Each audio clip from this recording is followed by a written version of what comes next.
Hello बच्चों, आज हमारा YouTube पर क्लास का पहला दिन है और हम यहाँ देखने जा रहे हैं कक्षा 10 गणित। इसमें हम लोग पढ़ेंगे अध्याय 1 वास्तविक संख्याएं। अब ये वास्तविक संख्याएं क्या हैं? चलो एक बार इसे देख लेते हैं बेटा। तो वास्तविक संख्याएं ऐसी संख्याएं जो संख्या रेखा पर प्रदर्शित की जा सकती है, जिसमें शून्य के दाएं तरफ धनात्मक संख्याएं और ये संख्याएं अनंत तक होकर जाती है। शून्य के बाएं तरफ बेटा ऋणात्मक संख्याएं। कौन सी संख्याएं? ऋणात्मक संख्याएं। और ये भी संख्याएं हमारी अनंत तक होकर जाती है। तो आज हम लोग अपने इस लेसन में पढ़ने वाले हैं वास्तविक संख्याएं। तो आइए बेटा हम देखते हैं। सबसे पहले यूक्लिड विभाजन प्रमेय क्या है। तो यूक्लिड एक वैज्ञानिक थे जिन्होंने विभाजन प्रमेय को समझाया। तो बेटा हमने देखा है कि पूर्णांक जो संख्याएं होती हैं, पूर्णांक संख्याएं किसे कहते हैं? तो शून्य से प्रारंभ होने वाली सभी गिनने वाली संख्याएं पूर्णांक संख्याएं कहलाती हैं। और इन संख्याओं में सभी ऋणात्मक संख्याएं भी आती है, -1, -2, -3। तो ये सभी संख्याएं कैसी संख्याएं हैं? पूर्णांक संख्याएं। तो दो धनात्मक पूर्णांक संख्याएं मान लेते हैं कि हमने एक संख्या 5 लिया और दूसरी संख्या हमने 17 ले लिया।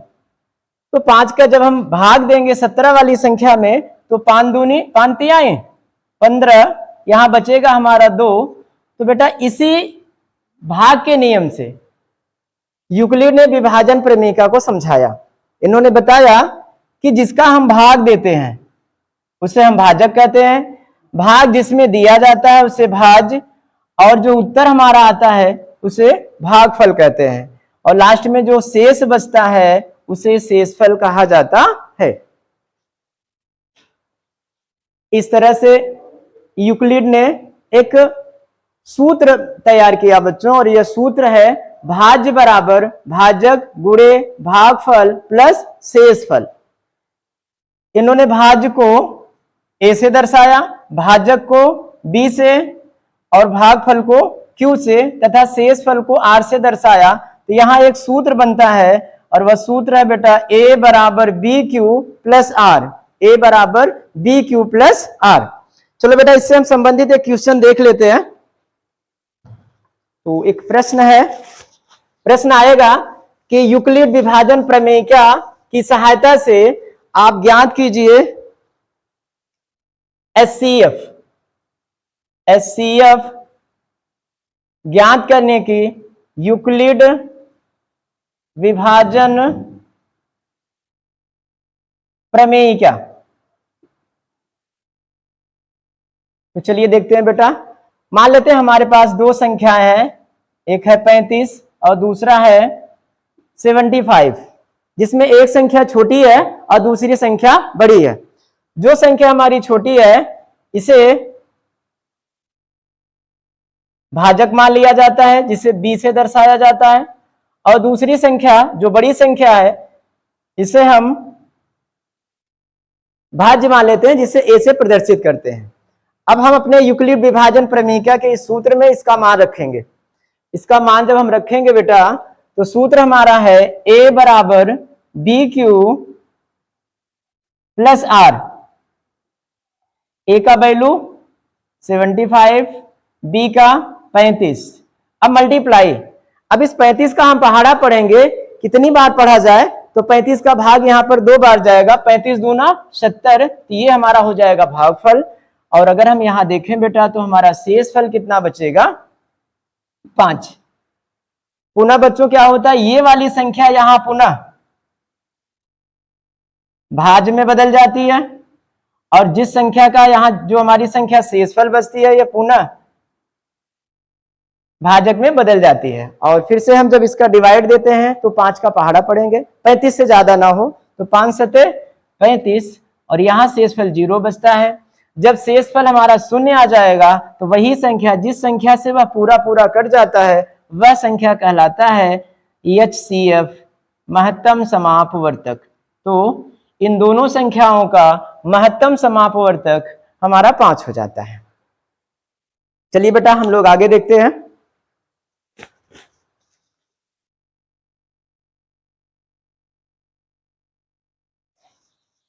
आज हम पढ़ेंगे अभाज्य गुणनखंड, जो आपका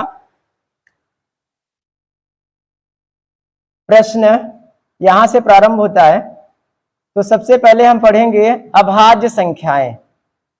अभाज्य संख्याएं, ये अभाज्य संख्याएं क्या होती है? तो चलो इस पे थोड़ी सी हम चर्चा कर लेते हैं। ऐसी संख्याएं जो एक से और स्वयं से कटती हैं, एक से और स्वयं से विभाजित होती हैं, उन संख्याओं को हम क्या बोलते हैं? अभाज्य संख्याएं। अगर इन अभाज्य संख्याओं का हमें उदाहरण देखना हो तो उदाहरण में अगर आप देखेंगे बेटा तो सबसे छोटी संख्या 2 आएगी, 3, 5, 7, 11, 13 डैश डैश अनंत तक। तो यहां पर एक क्वेश्चन बनता है कि सबसे छोटी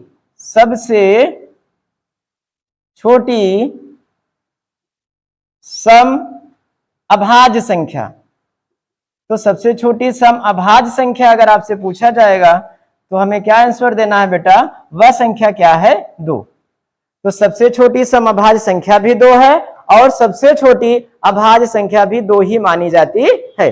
चलिए बेटा हम लोग अब आगे देखते हैं और इन्हीं अभाज्य संख्याओं की सहायता से हम पढ़ेंगे बेटा अभाज्य गुणनखंड। क्या पढ़ना है बच्चों? अभाज्य गुणनखंड। तो चलिए हम आते हैं आपकी प्रश्नावली पर। प्रश्नावली है हमारी 1.1। प्रश्नावली बेटा हम पढ़ रहे हैं, किताब जो हमारी है NCERT। हमारी किताब कौन सी है बेटा? NCERT। तो चलिए ठीक है हम क्वेश्चन देख लेते हैं। तो पहला हमारा क्वेश्चन है प्रश्न नंबर 1। तो प्रश्न नंबर 1 दिया बेटा, निम्नलिखित संख्याओं को अभाज्य गुणनखंडों के गुणनफल के रूप में व्यक्त कीजिए। पहला प्रश्न दिया है 140। पहला क्वेश्चन बेटा कितना है? 140। अब इसका हमें क्या ज्ञात करना है? अभाज्य गुणनखंड। क्या निकालना है बच्चों? अभाज्य गुणनखंड। इसे हम देखते हैं बेटा भाग विधि से। तो हम जानते हैं बेटा कि अगर सम संख्याएं हैं तो ऐसी संख्याएं 2 से विभाजित हो जाती हैं। तो 2 का हम पहाड़ा पढ़ेंगे सबसे पहले 14 में। तो 2 सत्ते 14, 0 बचेगा। इसे हम आराम से क्या करते हैं बेटा? उतार लेते हैं। दोबारा हम देखेंगे कि ये 70 है, 70 भी सम संख्या है, ये भी 2 से विभाजित हो जाएगी और ये कितनी बार में कटेगी? 35 बार में। जब किसी संख्या का इकाई का अंक 5 होता है या 0 होता है तो वे संख्याएं अक्सर 5 से कट जाती है या विभाजित हो जाती है। तो यह संख्या हमारी 5 से विभाजित होगी। 5 सत्ते 35 और ये अभाज्य संख्या है जो केवल स्वयं से कटेगी। इस तरह से यहाँ पर यह संख्या 7 से विभाजित हो जाती है। तो 140 का अभाज्य गुणनखंड अगर हम देखें तो 2 गुणे 2 गुणे 5 और गुणे 7 आ रहा है। तो 2 गुणे 2 गुणे 5 गुणे 7। इसे और सरलतम रूप में लिखा जाए बेटा तो 2 कितनी बार है? 2 बार है। इसे हम 2 का स्क्वायर लिखेंगे इंटू 5। 5 एक बार है और इसके बाद इंटू हम क्या लिखेंगे? 7। अगर आपका मन करे तो यहाँ आप मल्टीप्लाई इस तरह से भी दर्शा सकते हैं। तो ये था हमारा बेटा प्रश्न 1 का पहला क्वेश्चन। अब इसी तरह से हम लोग चलो देखते हैं प्रश्न नंबर 2। दूसरा प्रश्न हमारा है 156। तो 156 का भी हमें क्या करना है बेटा? इसी तरीके से अभाज्य गुणनखंड करना है। तो चलिए देखते हैं बेटा 156 का अभाज्य गुणनखंड। तो ये संख्या सम है, 2 से विभाजित होगी। कितने से कटेगी बच्चों? 2 से।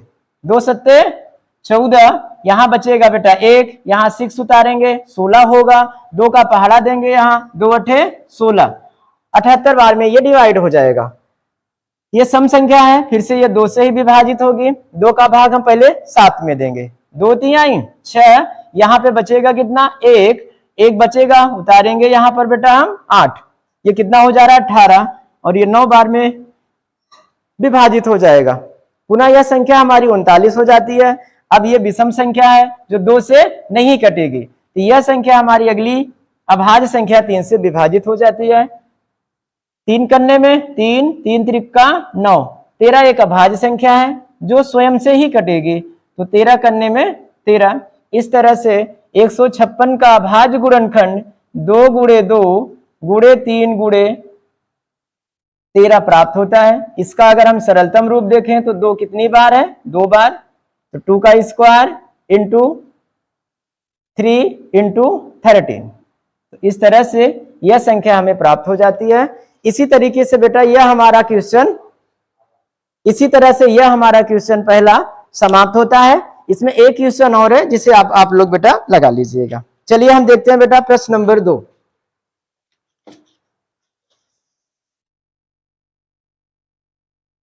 प्रश्न नंबर 2 देखने से पहले हम बेटा एक फार्मूला पढ़ेंगे, और वह फार्मूला आप पढ़ चुके होंगे 6, 7, 8 की कक्षाओं में। तो चलिए देखते हैं बेटा फार्मूला क्या है। पहली संख्या गुणे दूसरी संख्या, और ये बराबर होती है बेटा महत्तम समापवर्त गुणे लघुत्तम समापवर्त लस। इसे और शॉर्टकट में अगर लिखा जाए तो पहली संख्या को अगर हम a मान लें और दूसरी संख्या को b मान लें, ए बी बराबर हो जाएगा, ए बी बराबर होगा बेटा मस को क्या मान लिया जाता है, HCF highest common factor into LCM। तो इस तरह से ये हमारा फार्मूला बन जाता है ए बी बराबर HCF इंटू LCM। इसका एक फार्मूला और देता है बेटा, जब हम पहली संख्या और दूसरी संख्या का गुणा कर देते हैं, जब हम पहली संख्या और दूसरी संख्या का गुणा कर देते हैं तो ये दोनों संख्या एक हो जाती हैं, तब एक नया फार्मूला बन जाता है। और वह नया फार्मूला क्या है बेटा, दोनों संख्याओं का गुणनफल, दोनों संख्याओं का गुणनफल, और ये बराबर होता है पुनः HCF इंटू LCM। इसको हम पलटकर भी लिख सकते हैं, HCF गुणे LCM बराबर दोनों संख्याओं का गुणनफल। चलिए बेटा इससे संबंधित हम कुछ प्रश्न देख लेते हैं। तो प्रश्न नंबर हमारा दूसरा है। दूसरा प्रश्न क्या है बेटा, पूर्णांकों के निम्नलिखित युग्मों के HCF और LCM ज्ञात कीजिए तथा इसकी जांच कीजिए कि दो संख्याओं का गुणनफल बराबर, दो संख्याओं का गुणनफल बराबर LCM इंटू HCF। तो चलिए देखते हैं बेटा प्रश्न नंबर हमारा ये दूसरा, और दूसरा प्रश्न है 26 और 91। तो चलिए देखते हैं बेटा, और इसे हल किससे करना है बेटा, हमें गुणनखंड विधि से। तो सबसे पहले बेटा हम लोग 26 को तोड़ेंगे, और 26 को अगर हम अभाज्य गुणनखंड में बदले तो 13 दूना 26 या 2 13 में 26। 91 को अगर तोड़ा जाए बेटा तो ये बराबर होगा 13 सत्ते 91 या 7 13 में 91। तो हमें प्राप्त होता है बेटा क्या, 26 का गुणनखंड 2 गुणे 13 और 39 का गुणनखंड 7 गुणे 13। बेटा जब हम यहाँ HCF निकालते हैं क्या प्राप्त करते हैं, HCF। तो HCF बराबर होता है बेटा ऐसी संख्या जो दोनों में उभयनिष्ठ हो। तो हमें क्या प्राप्त होता है बेटा, दोनों में 13, पहले वाले गुणनखंड में भी 13 है और दूसरे वाले गुणनखंड में भी क्या है बेटा 13। तो HCF बराबर 13। अब इसी गुणनखंड की सहायता से हम बेटा निकालेंगे LCM, और LCM निकालने की विधि क्या है बेटा, जो संख्या दोनों में है पहले उतार लेते हैं। तो हमने 13 को उतार लिया। इसके बाद हम देखते हैं कि जो हमारा फर्स्ट वाला नंबर है, फर्स्ट वाले 26 के गुणनखंड में 13 के अलावा क्या है, तो 13 के अलावा हमें नंबर मिलता है 2। और इसी तरह से हम 91 में देखते हैं तो 13 के अलावा हमें क्या मिलता है 7। तो हम इसे इस तरीके से यहां उतार लेते हैं। अब हम इसका क्या करेंगे बेटा, मल्टीप्लाई, और जब इसका हम गुणा करते हैं तो हमारा गुणा क्या हो जाता है बेटा, 13 दूना 26, और 26 में हम गुणा करेंगे 7 का, 7 छंग 42, हासिल लगा बेटा 4, 7 दूनी 14, 14 4 18। तो हमें संख्या प्राप्त होती है 182। इस तरह से मस HCF हमारा 13 और LCM हमारा 182 प्राप्त हो जाता है। लेकिन हमारा सवाल कर रहा है कि इसका सत्यापन कीजिए। इस सूत्र का क्या कीजिए, सत्यापन की दोनों संख्याओं का गुणनफल बराबर होता है HCF गुणे LCM। तो चलिए बेटा हम इसका सत्यापन देखते हैं। जांच, तो जांच में हम सबसे पहले क्या करेंगे बेटा, दोनों संख्याओं का गुणनफल प्राप्त करेंगे। तो दोनों संख्याओं का गुणनफल बराबर, दोनों संख्याओं का गुणनफल बराबर, तो हम देखेंगे बेटा कि हमारी पहली संख्या कितनी है 26 और दूसरी संख्या हमारी है 91। तो सबसे पहले हम क्या करेंगे बेटा, सबसे पहले हम इसका मल्टीप्लाई करेंगे। तो 26 में गुणा करेंगे 91 का, तो 1 छक्का 6, 1 दुआई 2, 9 छक 54, 54 की 4, हासिल लगा 5, 9 का गुणा करेंगे 2 में, 9 दूनी 18 और 18 में हम 5 जोड़ेंगे तो कितना आ जाएगा 23। इसे ऐड करेंगे बेटा तो आ जाएगा 2366। तो इसका गुणनफल कितना आ गया 2366। अब हम पुनः लिखेंगे बेटा HCF गुणे LCM। दोनों संख्याओं का गुणनफल हमने प्राप्त कर लिया। अब हम प्राप्त करेंगे बेटा HCF गुणे LCM। तो HCF कितना आया है 13 और LCM कितना आ रहा है 182, और पुनः हम क्या करेंगे बेटा 182 में गुणा करेंगे 13 का। तो 13 का गुणा करेंगे बेटा तो कितना आ रहा है 3 दूनी 6, 3 अट्ठे 24, 3 करने 3, 3 2 5, 2 8 1, और इसे जब हम ऐड करेंगे तो हमारा प्राप्त होगा बेटा कितना 2366। कितना प्राप्त होगा 2366। तो हम क्या देख रहे हैं कि दो संख्याओं का गुणनफल, दो संख्याओं का गुणनफल इक्वल कितना आ रहा है बेटा 2366, और HCF गुणे LCM भी हमारा कितना प्राप्त हो रहा है 2366। इससे यह ज्ञात होता है, इससे यह सिद्ध होता है कि दोनों संख्याओं का गुणनफल बराबर, दोनों संख्याओं का गुणनफल बराबर HCF इंटू LCM। तो बेटा इसी तरह से आगे हमारा सवाल है और इसे आप जल्दी से नोट कर लीजिए, फिर मैं अगला क्वेश्चन देखता हूं।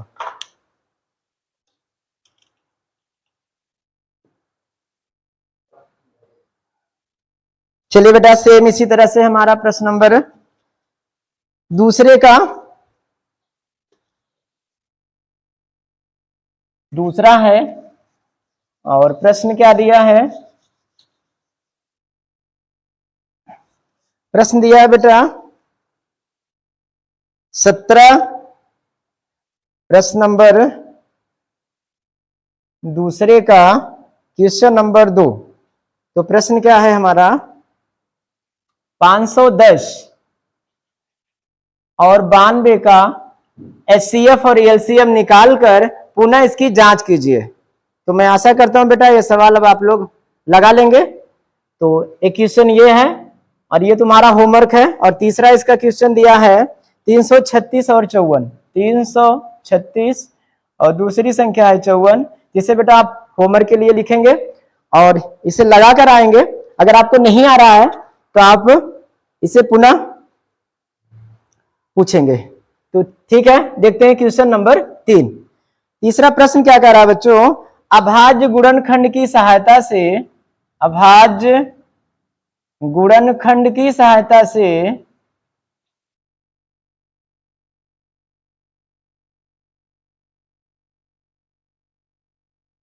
निम्नलिखित पूर्णांकों के HCF और LCM निकालिए। सहायता से HCF क्वेश्चन मार्क और LCM क्वेश्चन मार्क, यानी हमें LCM और HCF प्राप्त करना है। चलिए बेटा देखते हैं इसका प्रश्न नंबर 1। तो पहला प्रश्न दिया है 12, दूसरी संख्या है 15 और तीसरी संख्या है 21, और हमें प्राप्त करना है बेटा इसका HCF और LCM। तो चलिए देखते हैं। सबसे पहले हम क्या करेंगे बेटा 12 का गुणनखंड। तो आप चाहें तो यहाँ पे निकाल लीजिएगा बेटा।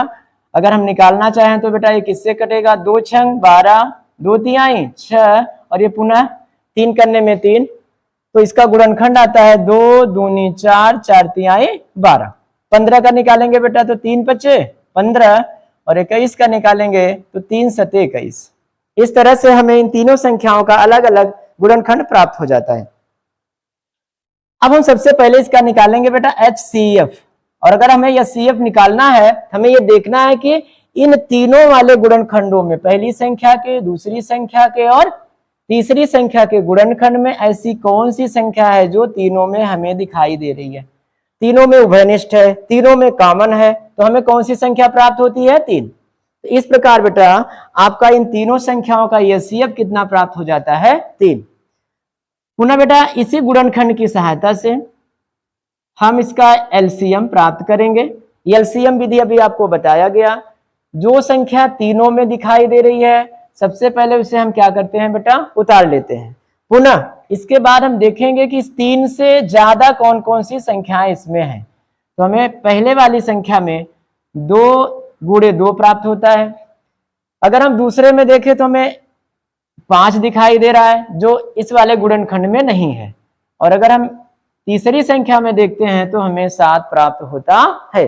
अब हम क्या करेंगे बेटा, इसका गुणा, तो गुणा कर लेते हैं। 3 दूनी 6, 6 दूनी 12, 12 पंजे 60, और अगर 60 में देखें तो एक 0 हम बढ़ा लेंगे बेटा, बचेगा हमारा 6, 6 सते 42, तो वह संख्या हमारी प्राप्त हो जाती है 420। सॉरी बेटा 420।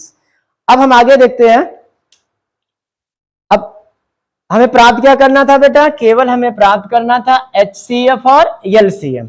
तो हमने क्या देखा बेटा, 12, 15 और 21 का HCF कितना मिला हमें 3, और LCM कितना मिला बेटा 420। चलिए बेटा इसे आप जल्दी से नोट करिए, फिर हम देखते हैं इसका क्वेश्चन नंबर 2, और मैं आशा करता हूं कि अब आप इसे बड़े आराम से लगा लेंगे। तो चलिए इसका प्रश्न नंबर हम 2 देखते हैं।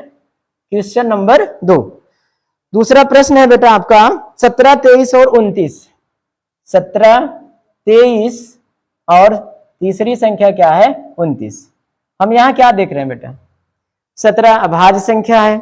17 कैसी संख्या है बेटा, अभाज्य संख्या। दूसरी संख्या 23, 23 भी कैसी संख्या है, अभाज्य संख्या है। और अगर हम देखें बच्चों हमारी तीसरी वाली संख्या, तो तीसरी संख्या क्या दी गई बेटा 29, और यह भी अभाज्य संख्याओं में गिनी जाती है। तो हम जानते हैं अभाज्य संख्याएं किसे कहते हैं, ऐसी संख्याएं जो एक से और स्वयं से विभाजित होती हैं, ऐसी संख्याओं को हम कौन सी संख्याएं कहते हैं बेटा, अभाज्य संख्याएं कहते हैं। तो इनका गुणनखंड अगर हम देखेंगे तो एक से और स्वयं से कटेंगी। 1 गुणे 17, 23 का 1 गुणे 23, 29 का 1 गुणे 29। अगर हमें इनका HCF निकालना हो तो हमने आपको बताया बेटा कि ऐसी संख्या जो तीनों में उभयनिष्ठ होती है वह संख्या कहलाती है क्या बच्चों, HCF। हमने क्या देखा बेटा, HCF हमें कितना प्राप्त होता है 1। कितना प्राप्त होता है बेटा 1। पुनः हमें क्या निकालना है इसका LCM। LCM की विधि आपको बताई गई थी बेटा, जो सब में दिखाई दे रहा पहले उसे उतारेंगे, इसके बाद जितना अधिक गुणनखंड हो, तो 17 भी, दूसरी संख्या अगर देखेंगे तो 23 भी नहीं है इसमें बेटा, और नेक्स्ट में देखेंगे तो 29 भी यहाँ पर हमें नहीं दिखाई दे रहा। तो हम LCM अगर प्राप्त करेंगे बेटा तो 17 गुणे 23 गुणे 29 का गुणनफल हमें प्राप्त करना होगा। तो चलिए बेटा इसका हम लोग गुणा करते हैं। अगर इसका हम गुणा करें तो चलिए यहाँ पे हम कर लेते हैं। तो 17 में गुणा करेंगे बेटा पहले हम 23 का, तो 3 सते 21, 3 कन्ने 3, 3 2 5, 17 तिरिक 51, 17 दूना 34। अगर इसका हम मल्टीप्लाई करें बेटा तो इसे जोड़ा जाएगा तो 1 5 4 9, तो ये टोटल आ गया बेटा 17 और 23 का गुणा 391। अब पुनः हम क्या करेंगे बेटा, 391 में हम पुनः किसका गुणा करेंगे 29 का। तो चलिए एक बार हम फिर से गुणा कर लेते हैं। तो सबसे पहले हम 9 का पहाड़ा पढ़ेंगे, 9 का गुणा 1 में करेंगे, 9 करने में 9, 9 का 9 में पढ़ेंगे, 9 9 81 और 9 तिरिक 27, 27 में बेटा जब हम 8 जोड़ेंगे तो टोटल मिलाएंगे तो कितना आ जाएगा 35। पुनः बेटा हमें गुणा किसका करना है 2 का, 2 करने में 2 एक अंक छोड़ के हम नीचे लिखेंगे, 2 9 में 18 और 2 तिहाई 6 1 7, टोटल करेंगे तो 9 3 8 5 13, 7 3 10, 10 1 11। तो टोटल इसका एलसीएम कितना आ रहा बेटा 11,339। तो हमारा बेटा ये आंसर प्राप्त हो जाता है। एचसीएफ हमारा 1 और एलसीएम हमारा कितना प्राप्त हो जाता है बच्चों 11,339। तो इस तरह से बेटा एक क्वेश्चन और भी है, और यह क्वेश्चन आपके लिए क्या होगा बच्चों होमवर्क। क्या होगा बेटा होमवर्क। चलो मैं यहां से मिटा रहा हूं, आप उसे जल्दी से नोट कर लीजिए। तो तीसरा हमारा क्वेश्चन क्या है, तीसरा दिया है, तीसरे का तीसरा क्वेश्चन है हमारा 8, 9 और 25 का पुनः हमें क्या निकालना है बेटा एचसीएफ और क्या प्राप्त करना है एलसीएम, और हमारी विधि यही सेम है। तो बेटा इसका आप क्या करेंगे हल करके इसे आएंगे। चलिए प्रश्न नंबर हम देखते हैं बेटा 4 हमारा क्वेश्चन दिया है एचसीएफ ऑफ HCF 306 का और 657। प्रश्न हमारा है बेटा कि 306 दो संख्याएं दी गई हैं 306 और 657, इन दोनों का HCF बराबर कितना दिया है बेटा 9। प्रश्न कह रहा है कि एलसीएम निकालिए। क्या निकालिए बेटा एलसीएम, किसका निकालना है भाई यही दो संख्याएं हैं। तो 306 और 657 का हमें क्या प्राप्त करना है बेटा एलसीएम। बड़े आसान तरीके से हम पढ़ेंगे बेटा।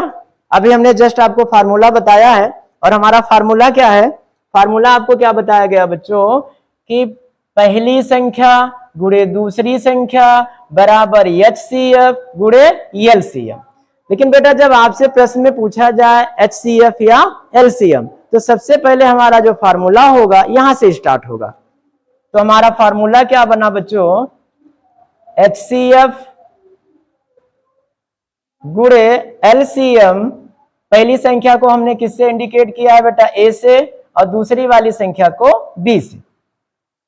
अब हमारे सवाल में बेटा यहां दिया है कि दोनों संख्याओं का एचसीएफ कितना है 9, तो 9 एचसीएफ के नीचे हमें क्या लिखना होगा बेटा 9 गुणे एलसीएम। एलसीएम हमें प्राप्त करना है, इसे हम जैसे का तैसा उतार लेते हैं, गुणे एलसीएम बराबर पहली संख्या क्या दिखाई दे रहा है बेटा 306 गुणे दूसरी संख्या 657। अब मुझे क्या निकालना है बेटा एलसीएम। तो एलसीएम बराबर करेंगे, यहां 9 का गुणा है, यहां 9 का क्या है बेटा गुणा है। हम जानते हैं कि जब गुणा को हम पक्षांतर करते हैं दूसरे पक्ष में ले जाते हैं तो गुणा किस में बदल जाता है भाग में बदल जाता है। तो बेटा ये 9 का इस साइड में भाग हो जाएगा, तो 306 गुणे 657 अपान कितना हो जाएगा बेटा 9।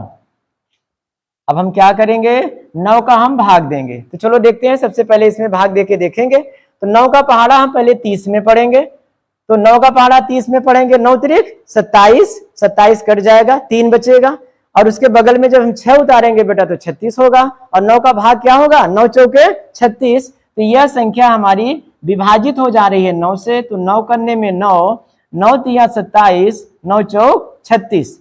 अब मुझे जो संख्या प्राप्त हो रही है वह संख्या है 34 गुणे 657। अब इन दोनों का अगर हम बेटा गुणा करेंगे तो हमें प्राप्त हो जाएगा इन दोनों संख्याओं का एलसीएम। तो चलिए गुणा कर लेते हैं। तो 657 गुणे 34, इसका अगर हम पहाड़ा पढ़ेंगे बेटा तो 4 सते 28, 4 पंजे 20, 20 दो 22, और 4 छंग 24, 24 में बेटा हम 2 जोड़ेंगे तो ये हमारा बन जाएगा 26। 3 का चलिए गुणा करते हैं, 3 सते 21, 3 पचे 15, 15 दो 17, और 3 छक 18, 18 1 19। तो यह हमारी संख्या क्या प्राप्त होती है, लास्ट में इसे जोड़ेंगे हम, 7 6 13, 9 2 11, 11 1 12, 1 1 2, तो 22,338। तो हमारा एलसीएम कितना आता है बेटा 22,338। बेटा इसे आप यहाँ लास्ट में आंसर में लिखिए 22,338। इस तरीके से बच्चों हमने प्राप्त क्या कर लिया बच्चों एलसीएम। क्या प्राप्त कर लिया बच्चों एलसीएम किसका 306 का और 657 का। ठीक है बेटा इसे जल्दी से उतारिए आप। फिर हाँ तो बच्चों मैं आशा करता हूं कि आप ये प्रश्न को उतार लिए होंगे। और फिलहाल अभी तो आज हमने प्रारंभ किया है, और मैं ये भी आशा रख रहा हूँ कि आज मेरा पहला दिन है और मैंने कोशिश किया है बेहतर करने की, बट कोशिश ये है कि मैं कल इससे से ज्यादा बेहतर करने का प्रयास करूंगा। तो बेटा ठीक है, अब मैं आज ये चैप्टर यहीं पे समाप्त कर रहा हूं और मैं मतलब अगर आपको आगे क्वेश्चन पूछना है, समझना है, तो आप कमेंट्स कीजिए। इस चैप्टर से जो भी क्वेश्चन आपको नहीं आ रहे हैं तो आप कमेंट बॉक्स में कमेंट्स लिखकर भेजिए, मैं उसे एकदम सरल तरीके से समझाने का प्रयास करूंगा। और बेटा आज मेरा पहला दिन है, तो मैं आशा करता हूं कि आप इस वीडियो को ज्यादा से ज्यादा शेयर करेंगे, सब्सक्राइब करेंगे और इसे लाइक करेंगे। तो ओके बेटा, धन्यवाद, जय हिंद।